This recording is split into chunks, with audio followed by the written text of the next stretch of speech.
Hey guys, in this video we're going to talk about 3 tips to reducing burnout. Now look, you're extremely busy, so let's just get straight into it. Why do you feel burnt out? Usually there's 2 significant factors into why someone feels burnt out. The first is they have too much work, and the second is they have too little control. And all this results in what people describe as burnout. So what is burnout? It's essentially this state. It is a state of exhaustion, of physical exhaustion, of social exhaustion, and most importantly, of emotional exhaustion. You are apathetic.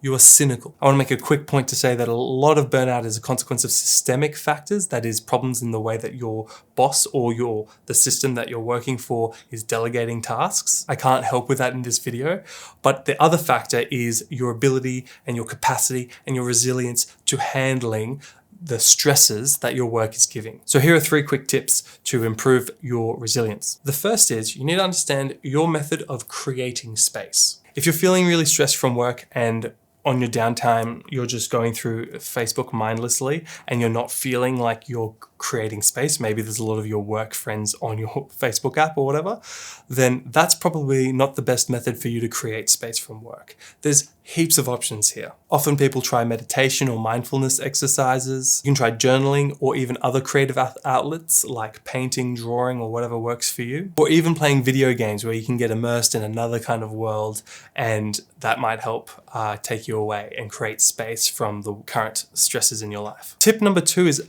know your support network. Different friends and different relationships bring different things to those relationships. So know who you can talk to for when you're feeling emotionally exhausted. Know who you can chat to for when you have a problem at work. And often the HR team or the admin or whoever it is, there's your representative is on your side. They want you to be healthy. They want you to be happy. They want you to work well.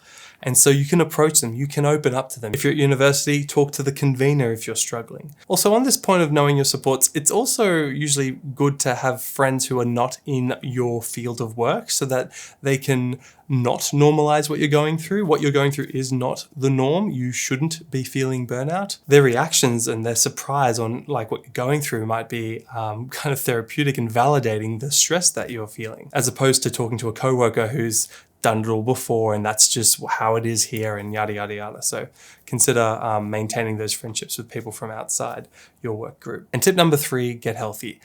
It's easier said than done. Being healthy isn't easy, but it's actually easier than being unhealthy when you think about it, because when you're unhealthy, when you're not eating well, when you're not exercising, everything in the world is harder.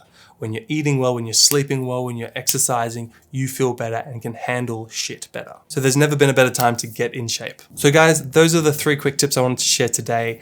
Just remember that these are personal and individual level tips. I understand that a lot of burnout in the world is a consequence of systemic problems from your workplace in the way that they delegate tasks and evaluate your capacity to handle those tasks. We just don't have good systems for that in the world, and I'm sorry that you're experiencing the consequence of that. Unfortunately, I just don't have the skills to help that problem in this video, but maybe it's something I'll work on in the future. Anyway, that's it for this video. Have an absolutely lovely day. Take care of yourself, and I'll see you in the next video.